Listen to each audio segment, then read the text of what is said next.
क्या ये पूरा प्रकरण है, किस तरह से जो तालाब की ज़मीन को लेकर, रामलीला ग्राउंड की ज़मीन को लेकर ये जो विवाद छिड़ा है, क्या है पूरा मामला? देखिए, नगर के निवासियों ने मैं तो 8 वर्ष पूरे हो गए हमारी सरकार को। देश के प्रधानमंत्री आदरणीय मोदी जी और उत्तर प्रदेश के माननीय मुख्यमंत्री जी लगातार जनहित के लिए काम कर रहे हैं। मुझे भी 8 वर्ष हो गए यहाँ पर विधायक बने हुए। मैंने भी जनहित के लिए काम किए हैं और जनता से जुड़े विषय जो हमारी धरोहर है उस सब के लिए जो भी विकास कार्य हो सकते हैं मैक्सिमम वो कराने का काम किया है और सम्मानित जनता ने विश्वास जताते हुए अपना आशीर्वाद भी दिया है। नगर के लोगों ने कहा कि समाजवादी की जब सरकार थी तो उस समय कुछ माफिया लोगों ने उस पर कब्जा कर लिया था। फिर हमने इस विषय को लेकर और कोशिश की गई इस पर कब्जे की। इस विषय को बढ़ाया, माननीय मुख्यमंत्री जी से मैं मिला, एक पत्र दिया, उनके आदेश पर एक टीम गठित हुई। टीम गठित होने के बाद उस रामलीला के ग्राउंड की नापतोल हुई। नापतोल में स्पष्ट हो गया कि कुछ लोगों ने उस पर कब्जा कर रखा है और इसमें एक स्टे की बात भी आई है। 3 दुकानों का स्टे भी लिया गया है और रामलीला ग्राउंड के अंदर आ रही हैं। जो नक्शा मेरे पास मुझे उपलब्ध कराया गया अधिकारियों द्वारा, उसी के आधार पर हमने कि जो सही है जनहित में उसके लिए काम करेंगे। जहाँ तक बाढ़खंड और तालाब की बात है, तो इसमें एक बाढ़खंड का नाला चांदपुर से और बछराई होते हुए क्षेत्र में आगे को निकल रहा है। धनौरा उसी शिशु मंदिर और राष्ट्रीय इंटर कॉलेज के बीच से। अभी पिछले दिनों फिर कुछ लोग शिकायत लेकर आए।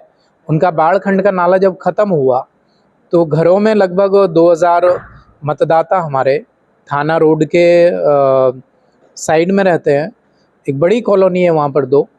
तो उन लोगों का जब पानी का निकास बंद हुआ, घर में सीलन हुई बरसात के दिनों में, मेरे पास इकट्ठा होकर आए थे, पत्र के माध्यम से मांग की कि साहब हमारे घरों में परेशानी आ रही है, बदबू हो रही है।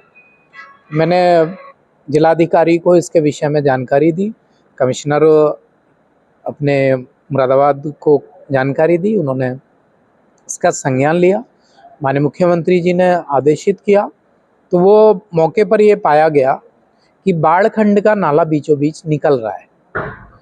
क्योंकि ये साक्ष्य है, नक्शे तो मैं नहीं बना रहा हूँ, राजस्व विभाग बना रहा है या कोई व्यक्ति विशेष नहीं बना रहा है। नक्शा में बीच से वो नाला निकल रहा है और रामलीला की ज़मीन पर भी बाउंड्री करा दी गई थी। तो इसको कि ये भाई जो जहाँ उनकी ज़मीन है, पालिका की अगर कोई ज़मीन है या किसी अन्य व्यक्ति की, तो अपना नाप तोल करा करके अपना काम कराया, हमें कोई आपत्ति किसी व्यक्ति से नहीं है। और केवल पक्ष ही नहीं, जो विपक्ष के भी है, चाहे वो बीडीसी मेंबर हो, गांव के प्रधान हो, यहाँ पर ब्लॉक प्रमुख भी रहे, अन्य लोग भी रहे, इस 8 वर्ष के कार्यकाल में हमने किसी विकास कार्य का, सही विकास कार्य का कहीं विरोध नहीं किया है। यदि कोई धरोहर का विषय आता है, हमारी मान्यताओं से, परंपराओं से, आस्थाओं से जुड़ा कोई विषय है, धनौरा की रामलीला 200 वर्ष पुरानी है। तो मैं तो 8 वर्ष पहले ही विधायक बना हूँ। जो वहाँ के लोगों की कई पीढ़ियाँ गुजर गई और वही लोग उस मैदान में बहुत सारे धार्मिक आयोजन देखते हुए आए हैं, सांस्कृतिक आयोजन वहाँ पर हुए हैं, तो वो उन लोगों ने देखा है, उन्हीं के लिए है। तो मैं चाहता हूँ कि मेरे समय में जब तक मैं विधायक हूँ, गलत काम ना हो और उस पर कोई व्यक्ति कब्जा ना करे, वो भूमि रामलीला की सुरक्षित रहे। इसके लिए मैंने पर्यटन मंत्री जी को, माननीय मुख्यमंत्री जी से आग्रह करते हुए एक प्रस्ताव दिया था। 1-2 दिन में उसका जियो जारी हो जाएगा और रामलीला की बाउंड्री हो जाएगी। और मैं तो फिर कहता हूँ कि अधिकारी इस विषय की निष्पक्ष एकदम जांच की है और आगे भी अगर किसी को आपत्ति है तो उसकी जांच कराते हुए उस ज़मीन को सुरक्षित करने का काम करें, संरक्षित करने का काम करें। और जहाँ अन्य व्यक्ति का अधिकार है वहाँ वो अपना काम करता है, हमें क्या आपत्ति है। एक कोई सबसे नदी न सरकार, नदी नाले जो चले आ रहे हैं पुराने समय से, उनको जो पानी के स्रोत हैं, तालाब खोदने का काम कर रही है, अन्य काम कर रही है। तो बाढ़खंड का नाला तो बहुत पुराने समय से होगा, वो ना तो अभी 10-20 साल में बनाया गया है।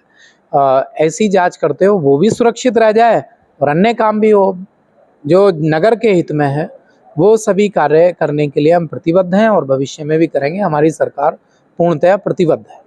तो विधायक जी, जो ये नाला है बाढ़खंड का, ये अभी इसका इंक्रोचमेंट हटा या नहीं हटा, या किस तरह की कार्रवाई इस पे की जा रही है?